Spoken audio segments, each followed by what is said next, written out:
Hello प्यारे बच्चों, हम लोगों का स्वागत है। तो आज की इस वीडियो में हम लोग क्लास 12th का पॉलिटिकल साइंस का खंड ब का चैप्टर नंबर 8 जो कि लास्ट चैप्टर है, मतलब पॉलिटिकल साइंस का खंड नंबर ब का लास्ट चैप्टर है और ओवरऑल भी लास्ट ही चैप्टर है पॉलिटिकल साइंस क्लास 12th का। तो चलो आज की इस वीडियो में हम लोग top 20 VVI objective type of question से देखेंगे जो कि आपके बोर्ड लेवल में अधिकतर बार पूछे जाते हैं। तो चलो बिना टाइम गवाए स्टार्ट करते हैं। तो आपके पहले प्रश्न है, राजीव गांधी भारत के प्रधानमंत्री कब बने?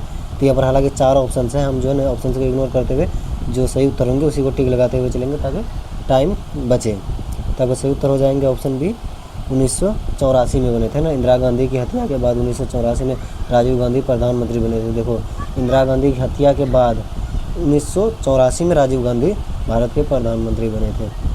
प्रश्न 2, मंडल आयोग की स्थापना कब की गई थी? तो मंडल आयोग की स्थापना जो है कि 1978 में की गई थी। आपके ऑप्शन यही है करेक्ट आंसर है। देखो, मंडल आयोग की स्थापना मोरारजी देसाई सरकार ने पिछड़े वर्गों की पहचान हेतु की थी। मतलब देखो, मंडल आयोग की स्थापना किसने की थी? तो मोरारजी देसाई ने किया था।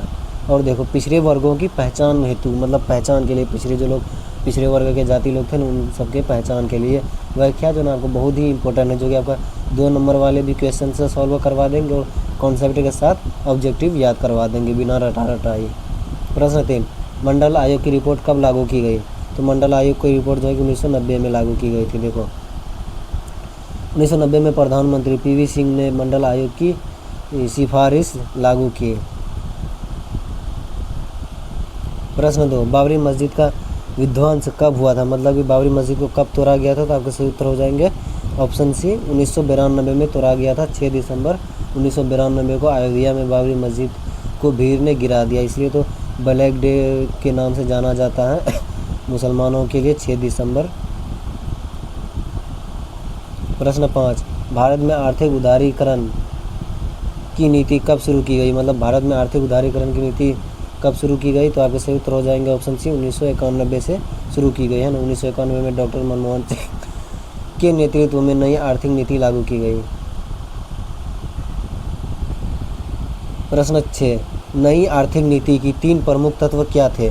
मतलब नई आर्थिक नीति के 3 प्रमुख तत्व क्या थे? तो आपके सही उत्तर पता है क्या हो जाएंगे? ऑप्शन ए, निजीकरण, उदारीकरण और वैश्वीकरण जो कि 3 प्रमुख थे नीति थे, मतलब तत्व थे। क्या 1991 की नीति का उद्देश्य वैश्विक प्रतिस्पर्धा में भारत को शामिल करना था। प्रश्न 7, गठबंधन राजनीति की शुरुआत भारत में किस दशक से मानी जाती है? तो आपके सही उत्तर हो जाएंगे ऑप्शन सी, 1990 के दशक से मानी जाती हैं। देखो, वैसे 1990 के बाद केंद्र में किसी एक दल को पूर्ण बहुमत नहीं मिला, इसलिए गठबंधन सरकारों बनने लगी।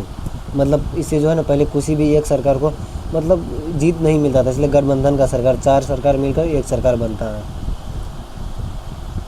प्रश्न 8, 1998 में भारत के प्रधानमंत्री कौन बने? तो 1998 में भारत के प्रधानमंत्री जो कि अटल बिहारी वाजपेयी बने थे ना। वाजपेयी 1998 में NDA सरकार के प्रधानमंत्री बने थे। प्रश्न 9, 1998 में भारत ने दूसरा परमाणु परीक्षण कहाँ किया था? तो परमाणु परीक्षण दूसरा कहाँ किया था? पोखरण में, जो कि राजस्थान में आता है ना। देखो, पोखरण 2 परीक्षण राजस्थान के पोखरण में किया गया।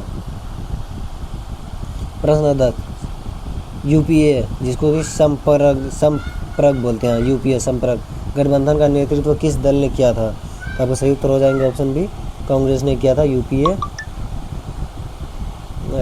UPA का जो है कि कांग्रेस ने किया था गठबंधन का नेतृत्व। 2004 में कांग्रेस ने UPA गठबंधन बनाकर सरकार बनाई। मतलब 2004 में जो है ना कांग्रेस ने भी UPA गठबंधन बनाकर अपना सरकार बनाया था। प्रश्न 11, NDA जिसको कि राजग बोलते हैं, NDA गठबंधन का नेतृत्व किसने किया था? तो NDA गठबंधन का नेतृत्व जो है कि भारतीय जनता पार्टी ने किया था, है ना।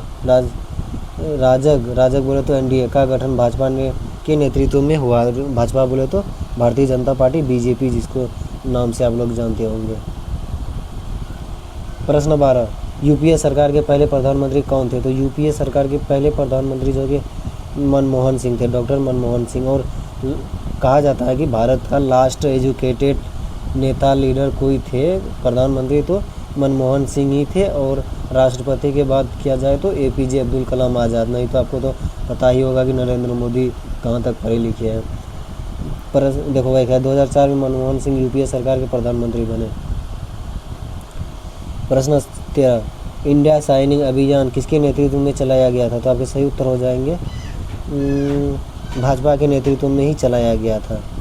देखो यहाँ पर 2004 में भाजपा ने चुनाव प्रचार में इंडिया साइनिंग नारा दिया था। प्रश्न 14, 2004 में भारत के प्रधानमंत्री कौन बने थे? 2014 में भारत के प्रधानमंत्री कौन बने? बच्चा को पता है, नरेंद्र मोदी बने थे। देखो 2014 के लोकसभा चुनाव में नरेंद्र मोदी के नेतृत्व में भाजपा ने बहुमत प्राप्त किया, मतलब भाजपा की सरकार। प्रश्न 15, सूचना का अधिकार आरटीआई अधिनियम कब लागू हुआ? तो ये जो 2005 में लागू हुआ था आरटीआई लागू 12 अक्टूबर 2005 से आरटीआई एक्ट पूरे भारत में लागू हुआ। तो आप लोगों को रिमाइंडर दिला दूँ, यदि अभी तक आप लोगों ने चैनल को सब्सक्राइब नहीं किया तो कर लो, क्योंकि ये तो पॉलिटिकल साइंस का लास्ट चैप्टर है। बाकी मैंने हिस्ट्री, ज्योग्राफी और बाकी होम साइंस, साइकोलॉजी और हिंदी इंग्लिश का भी अपलोड कर रहा हूँ, इसलिए आप लोग विजिट करके ज़रूर देखना चैप्टर वाइज।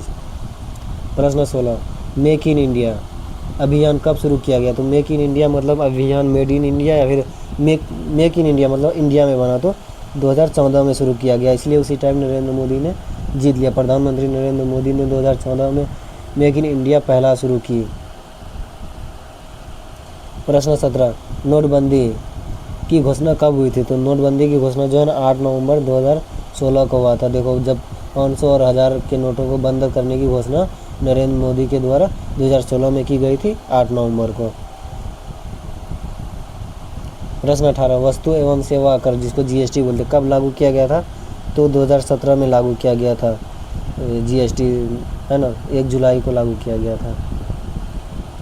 प्रश्न 19, अनुच्छेद 370 किस राज्य से संबंधित था? तो अनुच्छेद 370 जो है कि जम्मू एंड कश्मीर से संबंधित है, ना हम लोग वह क्या पढ़ लेना, लेकिन फिर 2019 में हटा दिया गया। देखो अनुच्छेद 370 जम्मू कश्मीर को विशेष दर्जा प्रदान करता था, जिसे 2019 में हटाया गया और उसे एक ही मिला। देखो अभी बताता हूँ, जम्मू कश्मीर को विशेष राज्य का दर्जा कब समाप्त किया गया, मतलब विशेष राज्य का दर्जा कब समाप्त किया गया? 2019 में, मैंने बोला ना अभी, यहाँ पर क्या पढ़ना, 370 को समाप्त कर दिया था और केंद्र शासित प्रदेश बना दिया था। तो चलो ये क्वेश्चन हमारा अब पॉलिटिकल साइंस का चैप्टर वाइज पूरा 15 चैप्टर यहीं पर ख़त्म होता है, क्योंकि 7 चैप्टर था खंड अ में और 8 चैप्टर था खंड ब में। तो आप लोग नहीं देखे तो ज़रूर देखना, सब में से मैंने 20-20 क्वेश्चन से करवाए हैं ऑब्जेक्टिव टाइप, तो आप लोग ज़रूर देखना।